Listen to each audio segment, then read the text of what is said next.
Welcome to My Life, Chassidus Applied, episode 264. This is the first program after Shavuos, which was a week ago, but we're still basking in the shadows. Maybe that's not the right word. We're basking in the echo, in the after effect of Matan Torah, 3,331 years ago, and we still are integrating and internalizing the effects and the power of what happened at Sinai, which is a perpetual event every year, renewed. Hayomim ha'ela niskarim v'nasim. We're also going into this week as the beginning of the week of Parshas Behaalosecho, so let's begin with that topic. So Matan Torah. Matan Torah, of course, is the most momentous event in all of history. Not just that we received the Torah, which of course in itself is historical. Never did it happen before, never will it happen again. It says in Chassidus, Lo yeh Matan Torah ed apam. There won't be another Sinai, another Matan Torah. Even Mashiach coming, there won't be a new Matan Torah. There'll be new Torah, there'll be new revelations, but everything was given at Har Sinai. But in addition to that, as Chassidus explains, and I discussed 2 weeks ago in the episode pre-Shavuos, that the power of Matan Torah was that it empowered the human race, the Jewish people and the human race, to transform the material world into a home and divine garden, to take a chefze of the mundane world and turn it into spirituality, joining and integrating the two, which is the ultimate purpose of creation. Why we are here is to take this world, the physical material world, and all its implications, and transform it into the channel for the divine expression. When Mashiach comes, that will be realized in the fullest sense of the word, when it will be revealed. Meanwhile, all the work we do continues to affect the world and refine the world, and yet it's like a munach bekufsa, as the language used in Chassidus. It's the energy that it releases. All our actions are like contained inside of a chest. As the Rebbe once said, not just a chest, but the chest, we also have the key to open up the chest. So all the energies are stored. Everything we do, every good deed a person does, has an impact. Mitzvah zu, yichud zeh, from the mitzvah, as he says in Tanya, is minitzchi le'elam v'ad. It's forever. The fact that we don't see it or feel it is, number one, is we are material beings, so we see things on an external, superficial level. Number two, because it is concealed beneath the surface.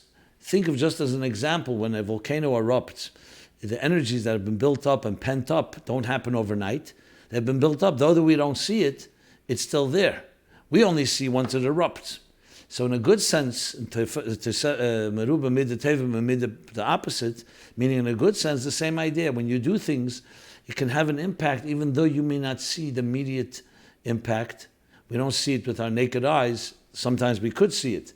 When we talk about seeing the signs for the Geula in our times, whether it's the advent of technology, whether it's the political freedoms, the fact that the Jewish people are free, literally, to serve and be as Jewish as they wish without any gzeiros, without any decrees, thank God.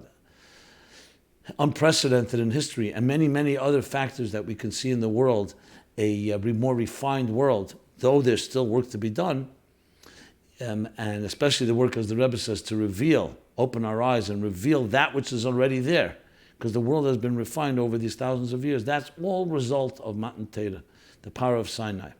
So the power that gives us each year in a renewed way and an elevated way affects us in a very direct way, which is, it is essentially the force that empowers us to do all the work we're doing today and tomorrow and yesterday and every day of our lives, the power to take a material existence, our personal lives, and turn it into something of higher purpose. But not just directed, we actually transform existence. It's one thing to do something for as a means to something else. Another is to transform the means. It itself becomes part of the end. That's why when we say Geula, is the word Geula, redemption, is the word Goela with an aleph, we're taking existence as it is, the existence in exile, in a displaced spiritual state, and we're redeeming that. So think of somebody who's been in prison. When they get freed from prison, that same person is being freed from prison. It's not just a new reality and a new person. It's that person is being redeemed. So we're redeeming and transforming the world itself, our personal world, our collective world, each one of us in our own particular way. And all that has been given the power by Matan Torah, As the Alter Rebbe says in Tanya chapter 36, that a taste already of the redemption, a world where a world will be aligned with its purpose. Think of a machine that's functioning fluidly and smoothly and seamlessly aligned with what the engineer, in this case the cosmic engineer, created it for. That all was a taste of that was given at Matan Torah. So that was like the beginning of the process. And all the work we've done since then has all been with that power. And when finally that will erupt, the goodness and the kindness and that refinement and the spiritual energy will erupt, the material world will all be transformed. It all began the Matan Torah process. So that's what we have to say thanks for, and not just thanks, but also acknowledge the strength that we get from Sinai, from Matan Torah. Now, following Matan Torah, we read Parshas Nosei. That was last Shabbos, yesterday I should say. That was the Shabbos afterwards. And this week we're reading Behaalosecho. So Nosei I've talked about in previous years. I'm not going to address it now because it really belongs to last week's theme. We'll talk about Behaalosecho. Behaalosecho is one of those themes that the Rebbe was very, I wouldn't say fond of, but extremely continuously used the expression right in the beginning of the Parsha, Behaalosecho Saneris, that when the Kohen Gadol, Aaron, the high priest, lit the menorah, he didn't just light it, it was supposed to be lit in a way that the shalheves elam elahu, that the flame should rise on its own. Which meant, when you light a flame, you always see it takes a split second for it to catch. So the Kohen Gadol could have technically just moved to the next one, and if it burned out or didn't catch properly, you can always go back and light it. Says the Torah, no. The word is Behaalosecho saneres, not Behaalosecho. Not when you will kindle the flames, but when you will elevate them, because the goal is to raise the flames. So of course the obvious question is, what difference does it make? So it burns out, you could always go back and light it. Says the Rebbe, this is a fundamental principle in all of life. All of life's purpose is for us to illuminate our environment, for us to be walking menorahs, walking candelabras. Education, inspiration, relationships, communication, all of that is a form of igniting, illuminating. So when we affect and influence those around us, whether it's a teacher educating a child, a student, whether it's a parent educating and shaping a child, whether we do that through our lifetimes, adult lives, in our relationships and in our interactions, you can do it in two ways. You could do it in a way that you ignite someone. You kindle them. So good, you've ignited them. The question, however, is what happens in time? Will it dissipate? Will they need to come back to you for that inspiration? Or have you done a second way, is you've empowered them with a methodology that they now can rise on their own. So in education, you can teach someone data, facts, information, knowledge, and brilliant stuff. But is the student able to generate information on their own? If there's a question, do they have to come back to their teacher, or they've given them the resources and the methods to be able to find the answer? And that's the difference. One is inspiring, one is illuminating. The other is empowering and actually causing a person, v'hemidu talmidim harba, v'hemidu, not just teach many students, make them stand on their own, that wherever they are, they have been transformed. So in a sense, shalheves elam elah is the ultimate application of Matan Torah. What's the application? The application of taking a Torah that was given from heaven and transforming the world, that the world becomes a shalheves elam elah. That existence itself, material existence itself, cries out and reveals and exposes and generates divine insight and transcendence. That's a far greater transformation than when some outside force is imposing itself, even if it's a good force. So it's the empowerment which is key to everything. Healthy communication, healthy relationships, healthy education, inspiration is that you empower the other person to actually rise on their own. That lesson is a tremendous lesson in individual growth, in individual empowerment, and above all, for us to be able to be standing on our own feet. Obviously, with the strength we receive from those that came before us, our teachers, our parents, our educators, everyone that inspired us. But now it's been internalized and has become part of who we are. You are actually, it's like a wick that's actually burning on its own. So there we have a lesson which of course can be applied in so many different ways of how we educate our children, how we communicate with each other, even how you look at yourself.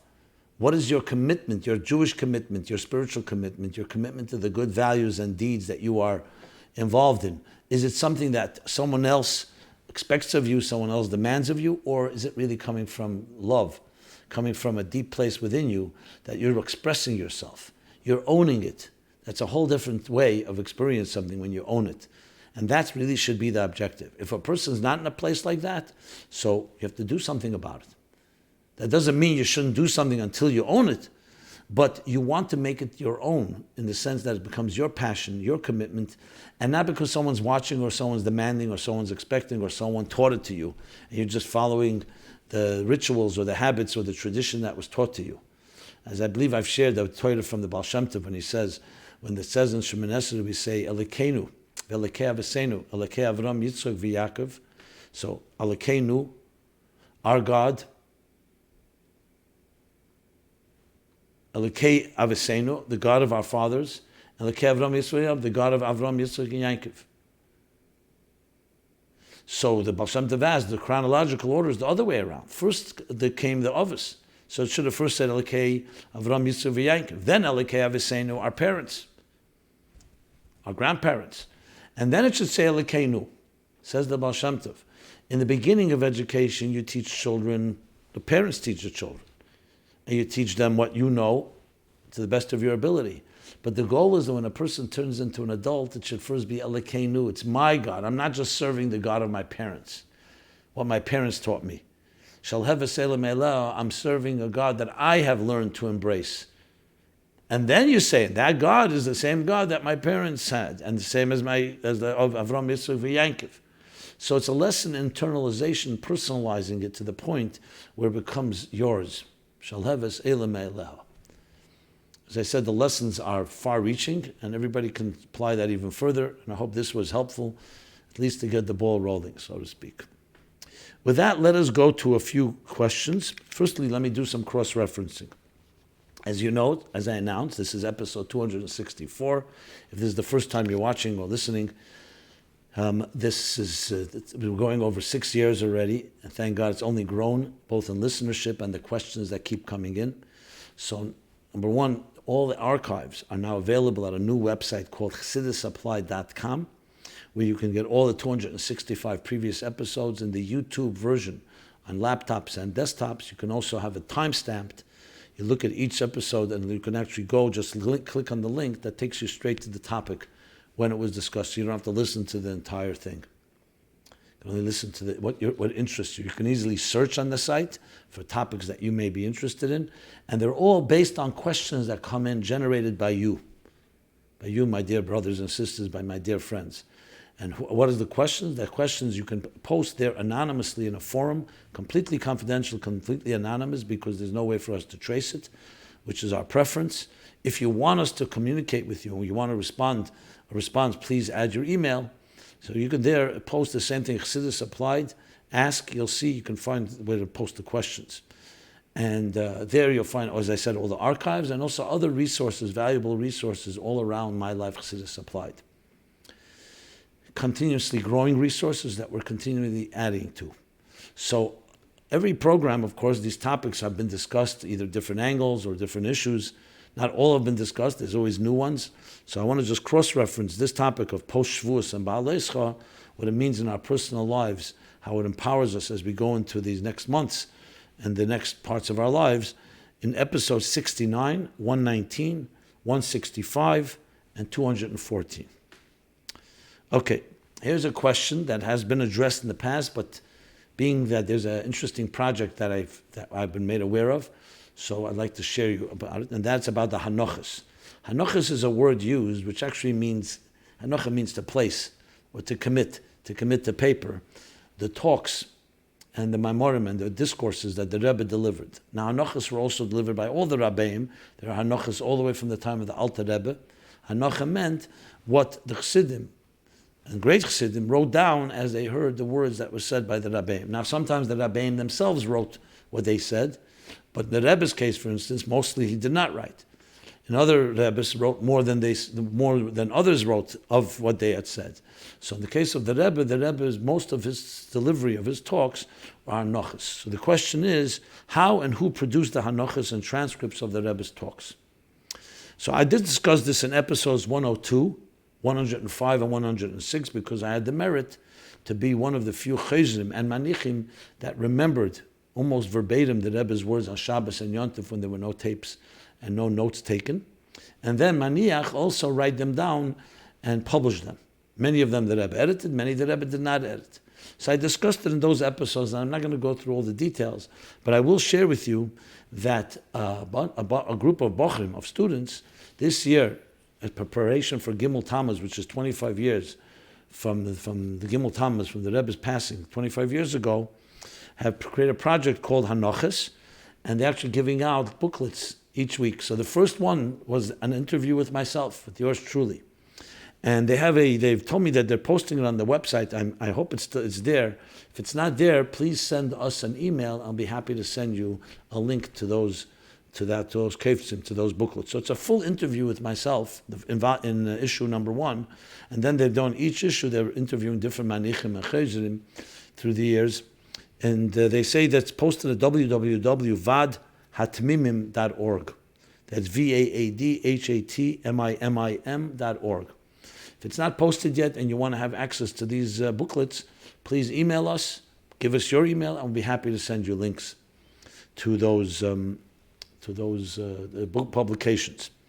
And their goal, of course, is to inspire and encourage students to listen to Farbrengens of the Rebbe, just as we did back then, and write down what they're hearing. Because when you write it down, you talk about Shalheves Elam Eleha, a flame that rises on its own. When you write it and you internalize it to the point that you can repeat it, not just like a tape recorder, but you've internalized it, you've digested it, you've absorbed it, and then you present it, that is the ultimate expression of flame rising on its own, which is, of course, the whole objective. So I, of course, was glad to participate in the interview and participate in also sharing about this and encouraging anyone out there to be involved in these type of projects, because it's an excellent way of actually transforming yourself. Because when everyone has their ideas, their thoughts, and so on, you want to really transform your mind, and I can speak from personal experiences. I would not be the person I am today had I not done this, which was to listen, absorb, internalize, and then write it down, because then you are shown that you are expressing it from within you. And when you do that, you transform your mind, the way of thinking. You align it to the Torah way of thinking, to the Rebbe's way of thinking, and it becomes something that changes who you are, how you think, how you process, how you analyze, how you evaluate every situation in life. So I can't have enough words to encourage being involved in things like this, because they actually do change who you are and will make you grow in ways that you can't even imagine. So that's about Hanochos. Let us now go to a next question. Completely unrelated, even though everything is, of course, related, but here's the question is about past lifetimes. What does Torah and Kabbalah say about reincarnation and communication with past lives? I am new to Kabbalah and Torah. This year I've studied very diligently through fasting and meditation. I found a voice guiding me. I began to question inwardly who I am, who is the soul, what is my divine mission. I was given the sense of looking deeper into the birthmarks my body has, and I have a distinct mark on my stomach that reminded me of a bullet wound, so I decided to see if anyone was shot in the months before my birth. It was revealed to me very easily when I went looking. Ironically, the person was shot by accident while making a movie based on the concept of reincarnation. According to the Jewish calendar, it was the 9th of Nisan 5753 when he passed. In my research, I came to find this was also the day that other events in history happened. I was born 7th of 5753. This would be 117 days from when that shooting took place. I would like to know if these dates have any significance, because I know Kabbalah deals deeply with numerology. Also, are there any steps I can take to make a healthy communication to my previous family? Should I be worried about harming the lives of others by coming back from the grave, or should I quietly respect the grace God has given me to be here to practice more mitzvot? In short, what does Torah Kabbalah have to say on reincarnation and communication with your past lifetimes? Is this normal, or should I be looking at this as a divine sign of something I'm supposed to bring forth in the world? I would like to say thank you so much, Reb Simon. When I found Meaningful Life, I had a superb sense of deja vu, as if I had met him before. Please communicate an answer to me, and I'm also welcome to this question being read publicly on the program. I tune in every episode, so I'm sure I will not miss it. Extreme gratitude to everyone who makes these lessons possible. Okay. This was read without any censorship, as you can tell, because I would like to, as I said, I want to honor people's voices. So clearly many different type of people listen to this program. This is one question which I'm sure is also on many other people's minds. First, let me refer you cross-reference to episode 11. In episode 11, I discussed the topic of reincarnation. So this is complementing that. So let's begin with this. Just for the record, there are actual opinions that don't hold from reincarnation, the Torah opinions. But the consensus is, especially those that have studied Kabbalah, that there's the concept of Gilgul. That's the Hebrew name for reincarnation. Teres HaGilgul.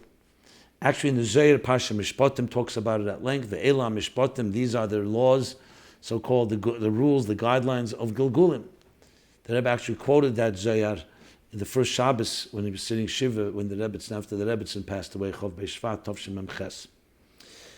Of course, we have the Shar HaGilgulim and the Sefer HaGilgulim from the Arizal, and we have Gilguli HaNeshamas as part of Jewish doctrine. So number one is reincarnation is a reality.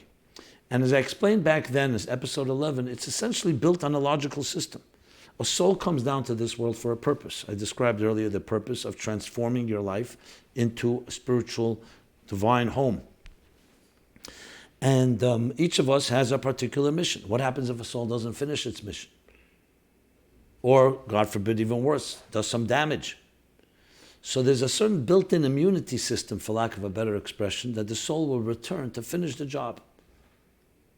And that's the essence of Gilgul. There's obviously more to it than that, but it's a basic principle. So the concept exists, which would mean that most souls, there are concept of a neshama chadasha, a new soul. We know this about the Alter Rebbe, we know it about other individuals. But most souls are souls that were here before. That means they lived in this world. So of course there's a connection, association between you or I with the souls that came before us, or the lives that were here before us in this ongoing journey of a soul continuing its mission. And if we were to know that connection, you'd probably find similarities. But here's the but, the big but. Big but is we were not told which souls we evolved or reincarnated from. If it was important for us to know, we would have been told. There are instances in history that Arizal told some of his students, and other cases where you have people who did know. So those are told by people who are with authority. And with authority, I say, people who are refined, divine people, not sensationalism, not con artists, not commercialism, and so on. But in general, most people do not know. And that means we don't need to know. And we don't need to pursue it. Our lives is, we have to live our lives, tomim tiyim Hashem alekecha, meaning go in a straight and simple path with God. What you know, and whatever you need to know to be able to serve your purpose will be told to you. It's very intriguing, the exotica, to know who was here before, where was I here before, but it's not something that the Jewish traditional approach pursues. And even if there are tzaddikim who do know, and did know, what soul was the one that you first, which body did you occupy in the previous lifetime, they don't always tell you. As I said, if it's important for us to know, we will be told. So while it's true, it doesn't mean something we have to pursue because it's not necessary for our work. And Judaism and Torah and Kabbalah is all based on being grounded and responsible person, not just to seek out sensational, exotic information. It's all about how will you become a better person, how will you make the corner of your world a better place.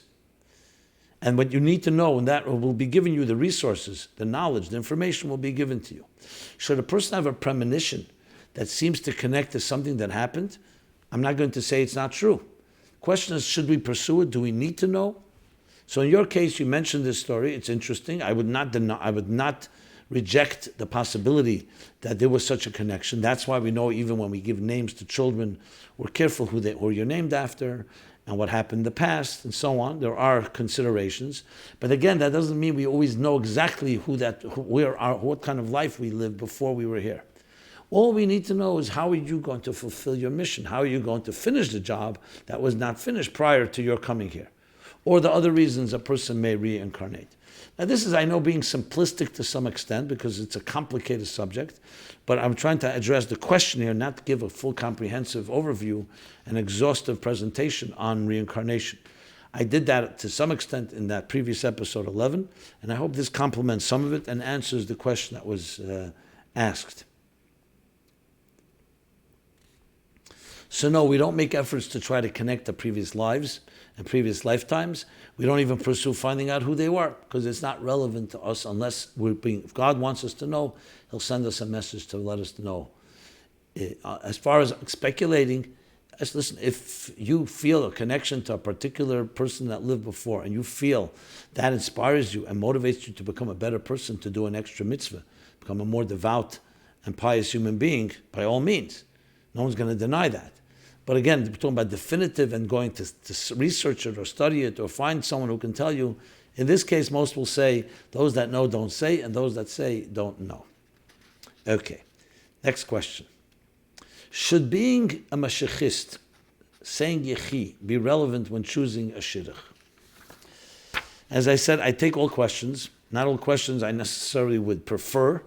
This question is really, I prefer not to have to address it, but I will address it because it's a reality that people deal with, and you'll see in a moment why I prefer not to, not because I dismiss people's positions and opinions, but because I think we can all be greater people, and when we are greater people, this question would automatically dissolve.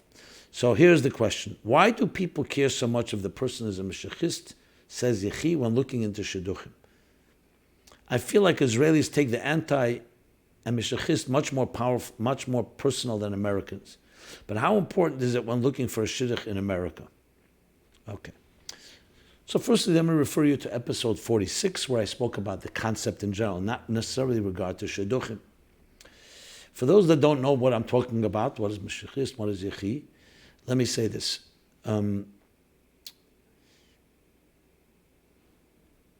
The reason as I'm hesitating is because I don't want to get embroiled in politics. Unfortunately, some of these ideas have become political. Because in Torah says, Ani mamin, b'chol yem achakale b'chol yem sheyove. Ani mam b'bias HaMashiach. I believe in the coming of Mashiach, and I wait every day. Not just I wait every day, but I wait that He should come any day. And other expressions we say 6 or 7 different times. We pray for Mashiach in Shemoneh Esrei alone. It's part and parcel of Yiddishkeit, in all opinions. So where there are 2 opinions about Meshichism. Some believe, God forbid, that there is no Mashiach. There's no such opinion. I mean, there are people that may not have belief, or they don't know they have belief, or they may have also questions about Torah in general, about the Eibishter. But that's not what we're discussing here. So when you say the word someone's a Meshichist, I mean, if you talk Torah language, every person is supposed to believe Mashiach's coming. And not just believe, but actively await, as the Rambam says. And it says strong terms for someone who doesn't. Now, I'm not trying to be coy. Obviously, I understand that there is the discussion about the Rebbe being Mashiach. And after Gimel Tammuz, the Meshichisten are people, some people have coined, those that hold that the Rebbe's Mashiach is coming back and they actively live with it. Others say everybody holds that. Some say it, some don't say it. I'm not going to go into this. It's not really relevant to this question. So I'm not denying the basis of this question. So therefore, some are asking the question, they're going on a date, and you find out one person is a very active person who talks a revealed way and says, Yechi, the Rebbe is Mashiach, and the Rebbe is going to return as Mashiach, or he's already Mashiach, he's revealed or hidden, and so on, all the different opinions. Should I not date such a person, or should I date such a person? So here's my approach to it. Where does it say in the Torah that that's where you begin? When you look at all the Rebbe, talk about the Rebbe, look at the Rebbe's sources. What does he say about a shidduch? Shidduch, you're looking for a person who's a Yireh Shamayim, keeps Torah mitzvahs, is a kind person with midas tevis. Often the Rebbe says it goes hand in hand with Yireh Shamayim. That's what you need. That's the foundation of a trusting relationship. Obviously, we all need compatibility in the context of physical attraction, emotional connection, intellectual compatibility, and so on. Obviously, you want someone that shares values, that the type of children you're going to bring into this world, what kind of home you're going to have. But whether a person says Yechi or not Yechi, should that be a factor? So some will say, isn't that indicative of a person's faith? Not necessarily. There may be different opinions on this matter, and both can have the strongest faith. So I'm not sure how I can weigh in on this. I would look at it case by case. If a person has the credentials of Yiras Shamayim and the basic values, so people may have different ways of doing things. So I would not make this a deal breaker. Even if a person is an adamant believer, an adamant sayer of Yechi, and I'm not getting into whether that's right or wrong, I don't see this should be the issue. You can find the greatest person, be your spouse, and you figure it out. Just like there are other things that some people are extremely dedicated to and committed to. Why some people have made this a deal breaker and made this leikuva, that I cannot explain. I'm not one of those people. And I'm being asked the question, so I'm sharing what I know. Just like I would say, if someone said they say chitas with 2 hours every day, another person doesn't. Would I say that should be a reason not to date? There are different ways of doing things. And we have to be open-minded in that sense. If you meet someone that doesn't have the fundamental values that you respect and trust, you have to also ask yourself, what values does that person have that you don't have, or the other way around? Because I find sometimes people tell me about the values of someone, and I say, you know something, you're talking about something which is secondary. They're far more fundamental values, real Yiras Shamayim issues, foundation of a house. So sometimes people get caught up in details and forget about the ikr, in Tofel, and forget about the ikr. Tofel means a secondary thing. It may be important, but there's a ikr. The ikr is the foundation of a marriage, is the trust of two people who are both God-fearing and want to fulfill what the Eibishter wants. If it's Chassidim, the Rebbe's Chassidim want what the Rebbe wants. And there are different ways of doing that. If you meet somebody and you see that, even if two people do say Yechi, and you see completely incompatible values and you don't feel you can really build a home with that person, that needs to be looked at. So that's why I always conclude in these type of conversations, you must talk to someone privately, one-on-one, share with them exactly your concerns. But do not rule out people simply because of their certain customs or lack of customs that you feel are so important. You have to broaden your horizons and you have to look at the big picture. As a matter of fact, anyone that gets caught up with some specific detail, that alone may be a person for the other person not wanting to marry. That you're marrying me because of this detail, and if I don't do it exactly the way you'd say, or I do it a little differently, that's going to break apart a marriage. Marriage is much more broad and comprehensive than that. So that's my response, and of course I've been welcomed. I'm sure I'll receive comments both directions on this. This is one of those hot potato topics. So we welcome them all, and you can submit them, as I said, at chassidusupply.com. Questions, comments, rebuttals, agreements, disagreements, everything is welcome. Okay, since we're talking about shidduchim already, and of course coming from Matan Torah is Matan Torah, Yom Chassanos is Matan Torah. Matan Torah is compared to Yom Chassanos, the day of our marriage between heaven and earth, between Hashem and the Yidden. Knesset Israel, we stood under the chuppah, Har Kegigis. The mountain was like a chuppah canopy. And many lessons and many halachas even are derived from Matan Torah regarding marriage. So since we're talking about marriage, and the macrocosm, there's also marriage on the microcosm. There's another few questions on this topic. Engagement period. So here the question is, how much time should a chosson and kallah be in contact with each other during their engagement?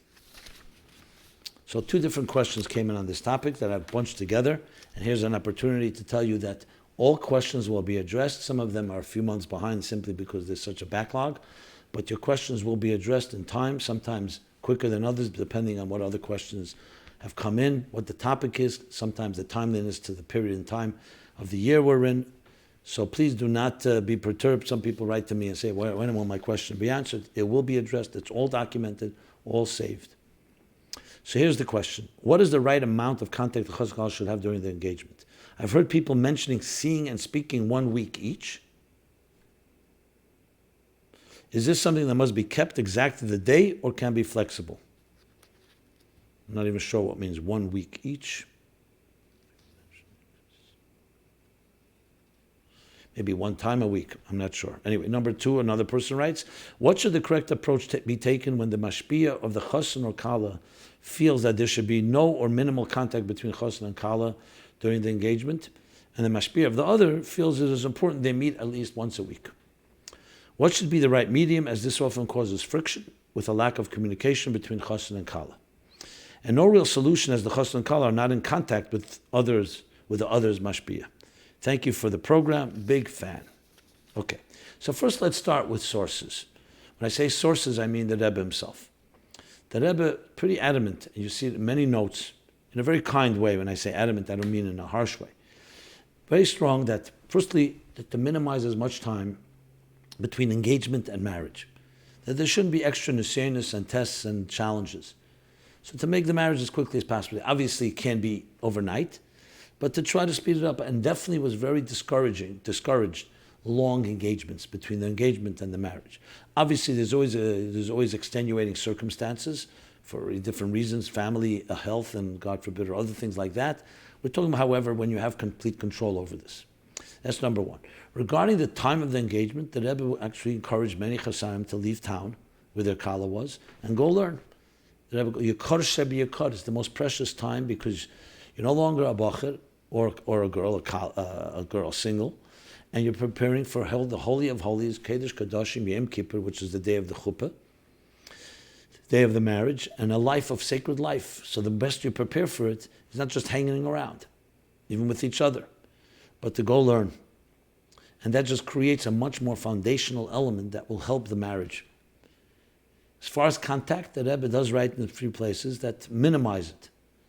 Again, not to lead to nisoyon, that's not necessary, and also not to lead to frivolous behavior. Chos and kallah have to respect each other. It's not just you're hanging around, not just a boyfriend, girlfriend hanging around.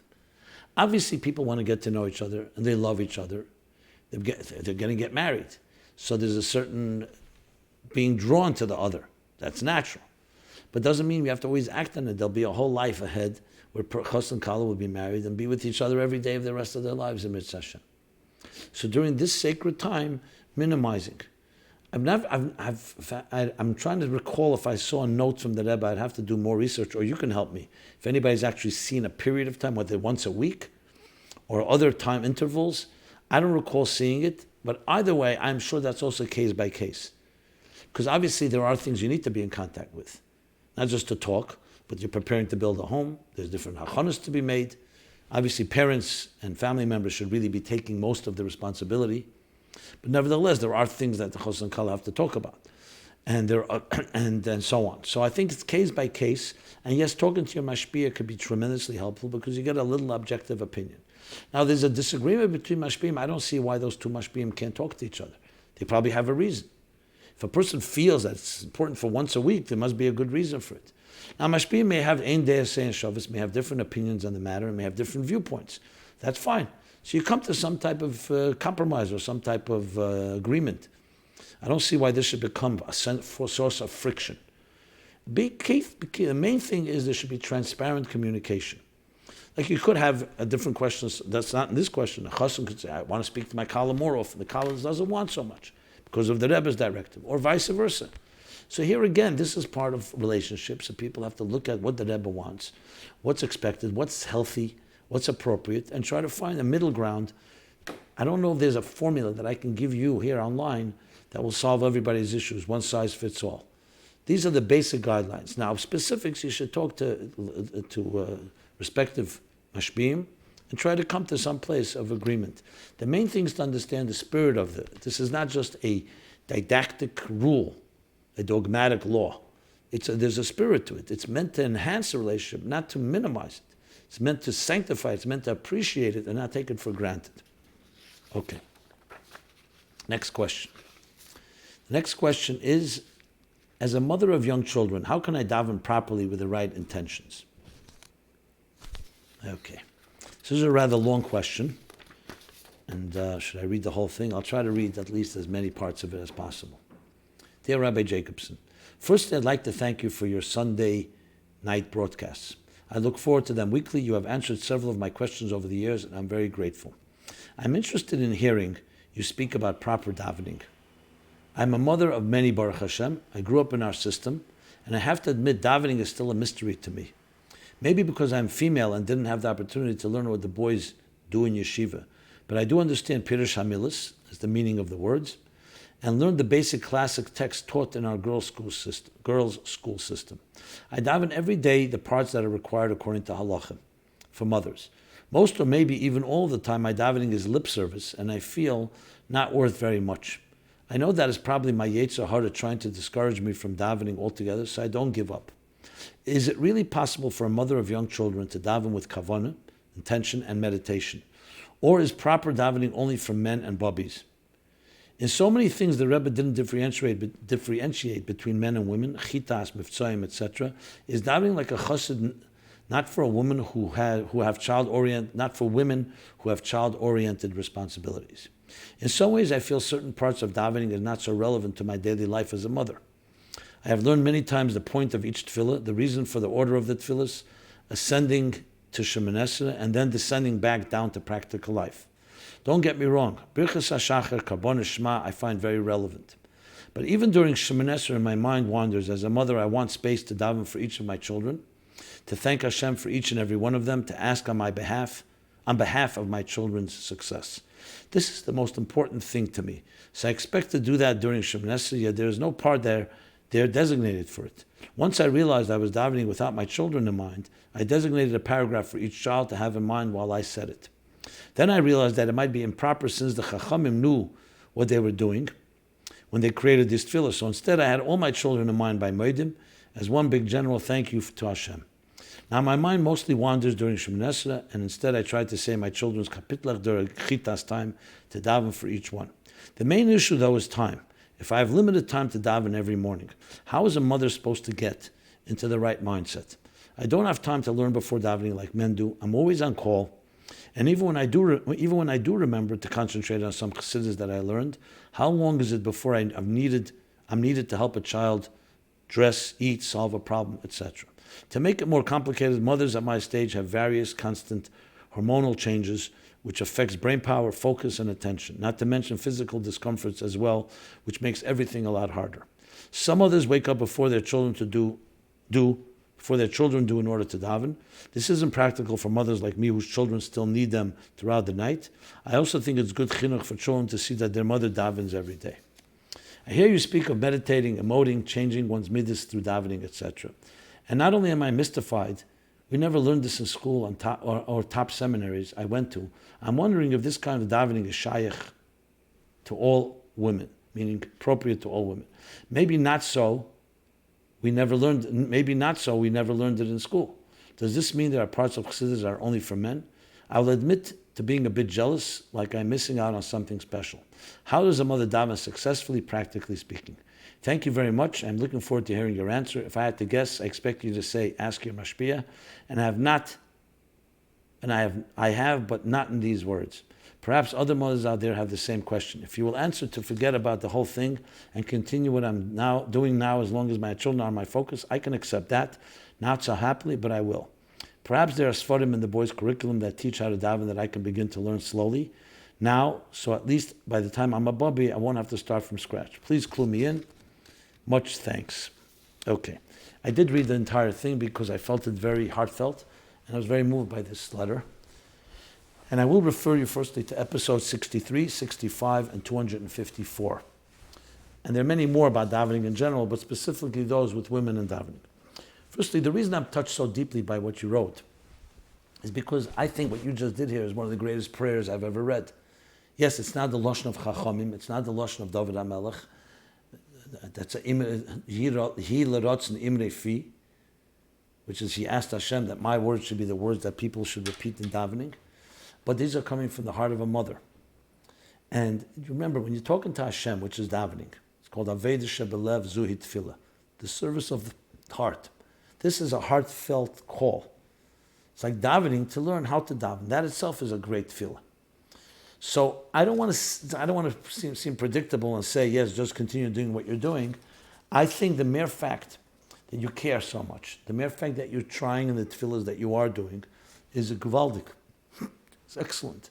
I would tell you, even if you didn't daven a word, the fact that you take care of your children, that you care about them, that you're up at night with them, in the morning, serving their needs as you described, that alone to me is a tefillah. What does Hashem want of you? That's why women are patur from mitzvah sesher shazman grama, because they're doing something which is greater than that mitzvah that is time bound, or at least as great. Even though tefillah is for needs and that applies also to women. But the mere fact that women are doing the ikr, which is to bring children into this world, and mechanech them, educate them, especially in their young years, to daven, yes, to learn, to do mitzvahs, is to me, this is the connection. This is your prayer to God. So I would say to you, not to be so harsh on yourself. You are a very fine person. I think you're being a little too critical of your own self.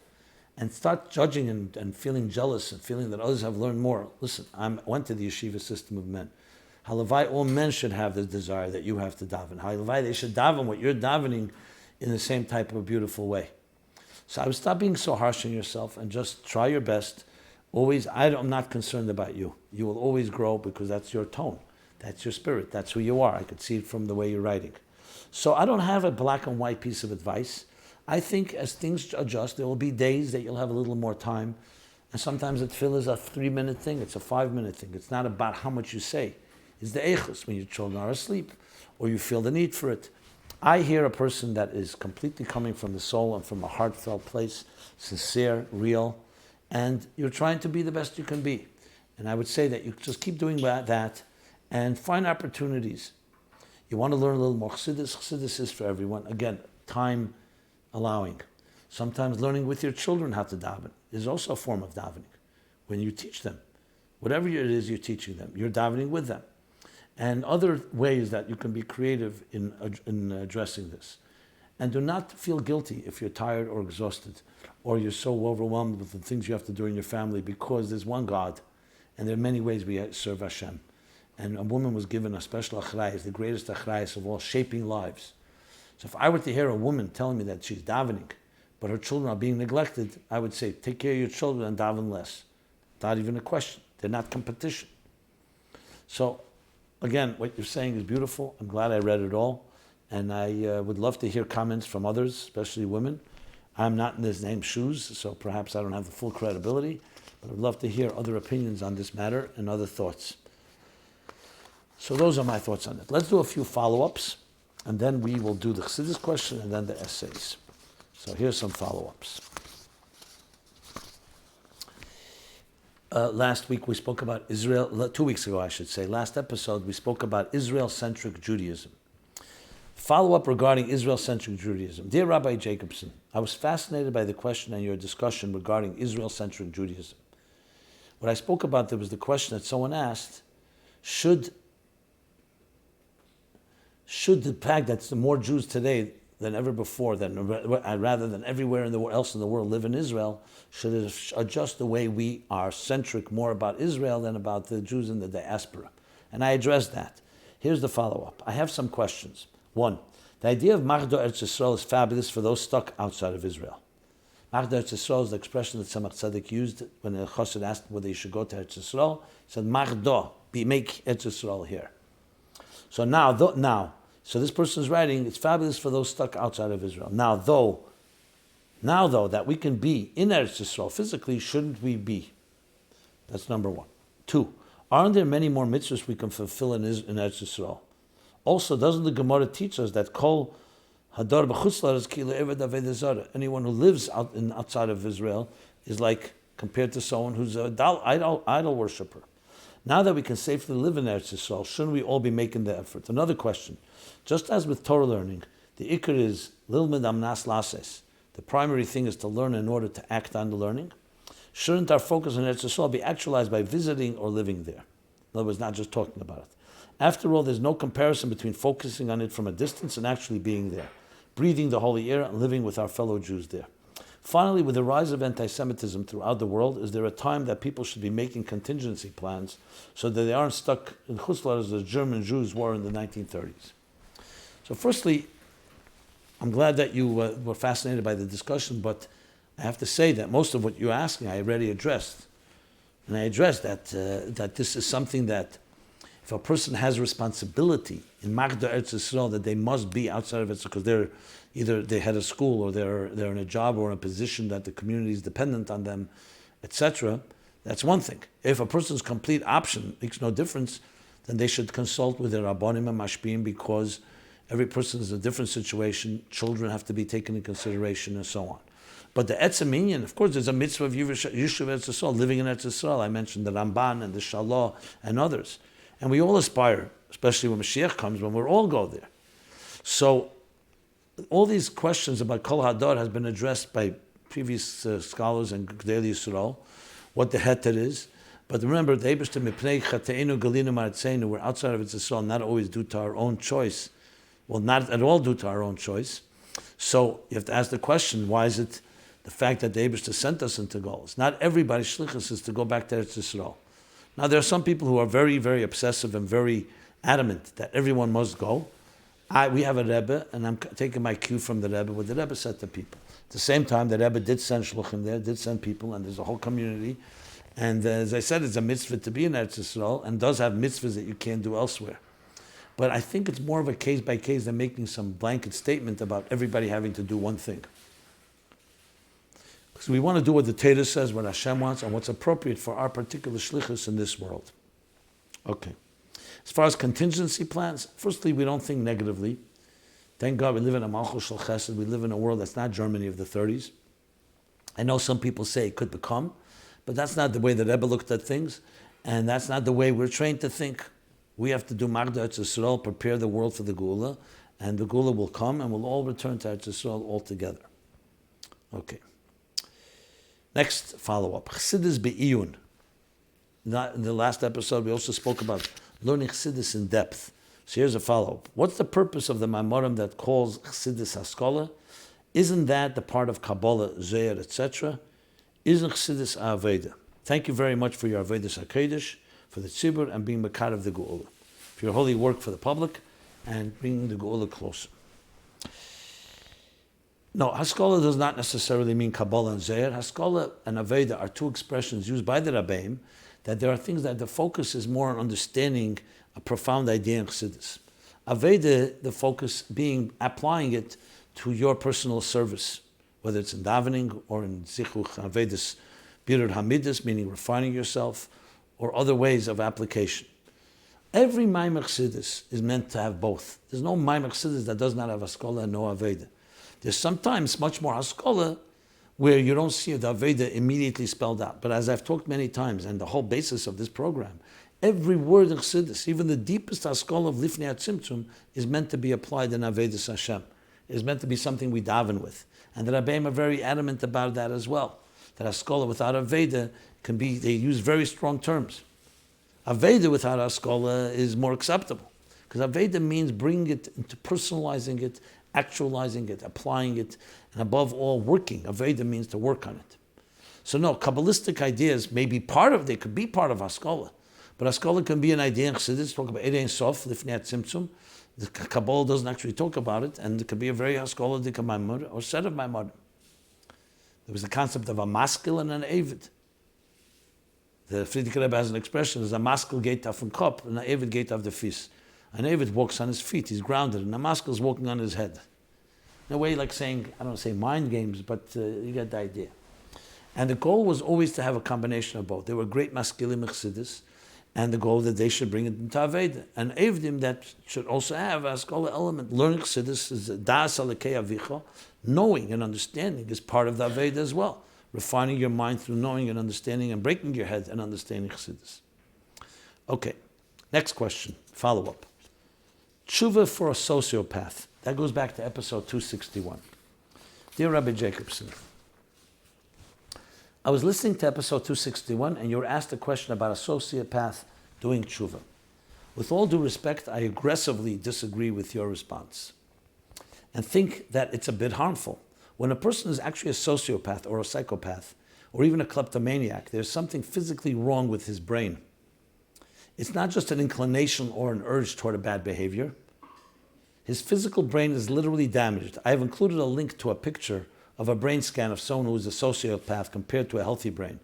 You can see the difference. So in my opinion, to say that although he has an urge to act in the wrong manner, it's literally not in his control. He doesn't have the part of his brain that tells him not to act like this. To make that argument about someone with a mental health issue is playing into the stereotypes. In effect, is the same as saying to someone with depression, just get over it and act happy. Your argument that since Torah says that this behavior is wrong and forbidden, he must be able to control himself. Because Torah won't command something that someone has no control over. This argument is inherently flawed. By the same logic, some who Chas v'Sholom have his arms, some who Chas v'Sholom had his arms amputated, should have to put on tefillin because Torah won't command something that he can't do. This example brings out my point perfectly. Mental illness is not just an emotional disorder. When someone is really suffering from a mental illness, there's a part of his brain that has been amputated. So I feel like your answer is a bit misguided. A better answer might be that it's his responsibility to recognize that something is wrong and to get therapy so that he can heal. I hope this doesn't convey a wrong message. I by no means am trying to attack you personally. I just don't agree with the message you were saying. Okay. Well, thank you for your words. And aggressively disagree. Okay, fine. Well, let me put it this way. If you go back to what I've said, and I actually went back because I wanted to hear how others heard what I said, not just what I thought I said, you'll see I actually qualify with many more nuances than you actually documented here. I began exactly with that point, saying that if a sociopath and a psychopath, according to the diagnosis in DSM and in current psychiatry, is something that's an actual disorder, how could the Torah expect them to not be harm other people? So the first point I want to make is this is not definitive. Just because they say that's the case, that doesn't mean that's the final say. If indeed doctors and professionals say this person will harm other people and they have no control over it, then I would agree with you, then it's like an amputee. Then of course, but then the question is, what do you do then? Do you let that person loose? Then they're a criminal. If that person is guaranteed to harm other people because they have no choice, then they or others should lock them up. If indeed what you're saying. I was suggesting that because the Torah and God created a human being, to just write off somebody as being a sociopath or psychopath and they have no control, just like an amputated person has no arms, can't put on film, is somewhat rushing to conclusions and not really doing service to the dignity of a human being. Again, if doctors claim that's the case, then that person is literally like someone who cannot control themselves from doing harm. But I would like to believe that there are many people who may have been diagnosed as sociopaths or even psychopaths that do have somewhat control. And I agree with you. Part of that control is let them be responsible to get therapy and get help to do something about that. That's also fine. Because even if they have an inclination, or more than that, you're saying not just inclination that they can't control themselves, they could control themselves to go get help. But why don't you say they can't, maybe they don't control themselves to get help because they don't think they need help. Because we'll all acknowledge if they think they don't need help, then someone has to take control. And unfortunately, it's not something we want to do, to take control over another person's life. So that's my response. So firstly, just to sum up, I would not come to any conclusive things. Again, if therapists and doctors and so on conclude with something of that nature, then there's certain circumstances, then the Torah itself says, okay, this person is like, it would be like saying someone who's literally mentally disturbed is behaving in a way they have no control over, then you have to take different type of measures. Okay, I think that responds to that. I will, because of time limits, I'm not going to do the anti-Semitism one, which I already began. I'll continue that next week. I will go to the Chassidus question of this week. And that is, it explains in Hecholzu is a Maimer Tofresh Nun Tes. The year Tofresh Nun Tes would be 1899, yeah. The Rebbe Rashab delivered a hemshech, called a long Maimer of hemshech, Simchas Torah and Parsha Neach, called Hecholzu. So referring to Hecholzu, Sif 17, which means section 17, chapter 17, that the reason that it is taking so long to rectify our sins for the destruction of the second Beis Hamikdash, means the length of this exile that we're in, that's almost 2,000 years long, is because it was destroyed as a result of the sin of baseless hatred. How can this be proven? Since there is a well-known concept of Yeridus Haderis, of the descent of the generations. This means that the reason it is taking so long to rectify our sins for the second Beis Hamikdash isn't necessarily a result of baseless hatred, rather a result of our low level, like we see with the 288 sparks that we must uplift. It took the Yidden a short period to uplift 202 of them, but the last 86 is taking very long. That's the question. So first of all, the Hemshech Hecholzu is not a chiddush from the Hemshech. It's the Gemara in Yom Daf Tes that says, Avesenu, she's Gala Avena, meaning that they did a sin that was revealed So the kitzam was also their ketz. The end of their golus is obvious. And those that did sins that were that the latest golus were not revealed, meaning concealed, their ketz drags on. And the Mefarshim, everybody explains, because it was sinas chinam. Well, actually, the Gemara says it. It was due to baseless hatred. The Rebbe has an asich in the early years. He explains because baseless hatred is a concealed sin, because you could show a nice face, but you really have hatred. So it's not the cholzo alone. The question that you're asking, firstly about Yeridus Haderis, and secondly from Teira Er Vayeshev that says, how is it that in 210 years they refined 202 sparks Erev Rav of the 288 sparks, divine sparks, Rapach, Nitzutzis, that fell through the shattered containers of Tayu, Merachefes, the word Rapach, mes, and it takes us thousands of years to refine only 86. So he explains because those were general sparks, and those are also sparks elevated by the souls that were very powerful souls. So now that the sparks are far more detailed and far more, the souls are also more, not as strong, as weak as you put it, that's why it's taken that long. So it's not a contradiction. Firstly, as I said, it's not just a cholzu, it's a Gemara. So if to ask the question the other way around, the Teira Er and the Chassidus can't contradict the Gemara. The answer is the following, that both are correct. Baseless hatred was the foundation of why the temple, the second Beis HaMikdash, was destroyed. Gemara says, and the Cholzuk elaborates, because of baseless hatred, that is a very powerful effect, because it affects the human beings in a very deep way. It's not just an aveda that you do to God, it's between people. And how could Hashem rest among people when there's sinas chinam? When we'll have aves chinam, as the Rebbe explains, baseless love, that will repair it. That's why it takes long. What's the contradiction to say at the same time the souls are also weaker souls? It doesn't preclude the other one. The weaker souls also mean, additionally, because we're not so strong souls, it takes longer to refine ourselves and refine the world. So both reasons can be legitimate. You could even say because of the weaker souls, it becomes harder to repair quickly the sinas chinam that then was done. So I don't see the contradiction between the two. We also know there's the concept of Be'ita and Achashena. It's a pasuk in Yeshaya, and the Gemara says Be'ita means Mashiach will come in his time. Achashena means he'll come before his time, faster. So Gemara says, how is that possible? So one says, Zochu. If they merit, it will be faster. If they don't merit, it will be in its time. So it's going to come for sure. The Rebbe brings many times, Kolo Kola Kitzin, we did already Teshuva. So when Leo answers in the Gemara to the one who asked, why is Mashiach not, when will Mashiach come? He says, Im bekeli tishmo, when you listen to my voice. And the Friedrich Rebbe asks, if that's the case, why did Mashiach answer you? So he says, because we already listened to the voice. And it's still not here, so you have to say there's an additional element of spreading the wellsprings of Mashiach. The wellsprings of Chassidus, which is Teres of Mashiach, to prepare the world. So there could be more than one reason for any particular situation. And that's how I would answer the question. The bottom line is that each of us has the power to refine ourselves and refine our attitude, and through baseless love to redeem, correct the baseless hatred. We also know what the Gemara says, that every generation where the Beis HaMikdash is not built, it's as of a generation that destroyed it.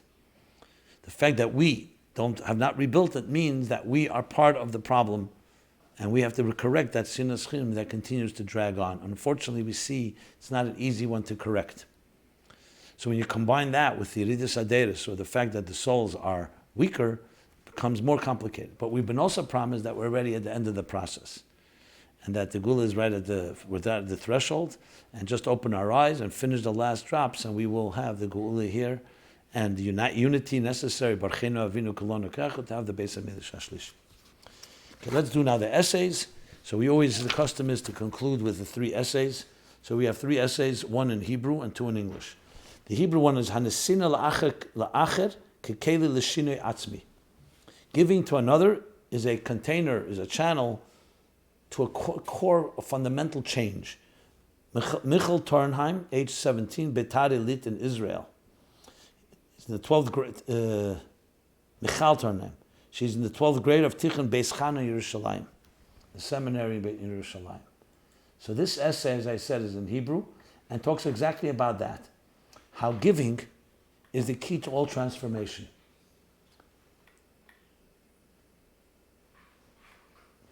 He compares it to other approaches in psychology of where you don't have that focus on the giving element. Everything's about me, fixing myself. And by that attitude, that actually makes the problem more complicated. The approach of Chassidus is, she uses Adam Eitz HaSoda, that a human being is compared to a tree in the field. A tree in a field has the element of being, growing and giving and producing seeds and fruit. And that becomes the key to repair of the world. Then goes through the conflict involved, the promise, the destination, and how a person's giving attitudes. Ultimately, when you're giving, you actually change your midas, you change your personality, you change your character, and that is the key to all transformation. And it concludes with practical exercises in all ways, in thought, speech, and action. A very powerful and beautiful essay. It's one of the top essays, so I commend you for that. Essay number 2 that we're going to do now is called I'm Not a Doormat, The Quality of Self-Confidence, by Sarale Benshimon, age 30, Montreal, Canada, teacher at Beis Rivka Academy. Okay, this essay is exactly, again, as the name implies. Many people today suffer from a lack of self-confidence. Statistics show that 7 out of every 10 girls believe they are not good enough or do not measure up in some way. Over the course of the century, many students have shown the importance and the need for self-confidence. There's no question on the significance of self-confidence, how incredibly significant it is to the emotional health and well-being of both children and adults. Self-confidence enhances one's ability to accomplish his or her goals. In Chassidic terminology, the words used to describe this concept is Hanochos milas עצמי. Recognizing your own qualities. Recognizing one's own qualities. In this essay, we will, God willing, delve deeper into this very idea and explain it in a way which can be applied to every person. What is self-confidence? How important is self-confidence? How does one utilize self-confidence? How do I incorporate self-confidence in my life? And again, very well annotated, another excellent essay. And finally, essay number 3, Back and Forth, by Chana Lazar, age 20, Montreal, Canada, a student at Beis Chaim Mushka Seminary in Montreal. A dark shadow, she writes, may be clouding one's day. The shadow cast by guilt of one's past. One is jammed in place because of past memories or bad choices. And this toys with one's mind as the past rears its ugly head, repeating old losses, nagging guilt, and regrets. It's easy to get stuck in the darkness of bad memories. Scraping off that psychological gum takes work and shift of mindset. Yet through delving into the authentic and eternal works of Chassidus, namely Tanya, Hayem Yem, letters from the Rebbe, and excerpts from Sichos, one can find life-changing solutions and messages that will uplift one from the negative, regretful mindset and aid in dealing with it. And goes on to actually dealing with self-worth and self-esteem. Psychological chewing gum is another title. Thoughts, fighting back, shifting one's mindset. How does one shift and control their mindset? Sharing the burden, look back to look forth. In other words, it's all about looking ahead. The pause method, a pillar of salt, meaning the wife of Lot who looked back and became frozen in salt because of that. Looking forward, and finally a strategy. Another excellent essay, which I believe everyone can benefit from. These essays are all posted on ChassidusApplied.com, our new website for these programs. And you can read them as they're posted also by subscribing to our weekly newsletter. We send out these essays as they are posted. So with that, we conclude this week's episode of My Life Chassidus Applied, episode 264. As always, it's an honor to share. It's an honor to read your letters, try to comment on them. Please share, please continue to write at ChassidusApplied.com. We're here every Sunday evening, 8 to 9 p.m. It's archived. You can then download it in podcast, on iTunes, and all the different platforms. Everyone be blessed and have a week of Shalheves Elam Elah, of empowerment, of rising and showing what we have owned and what we can accomplish through our own effort. Based on the keiches that was given to us and continues to be given to us. Everyone be well. Thank you.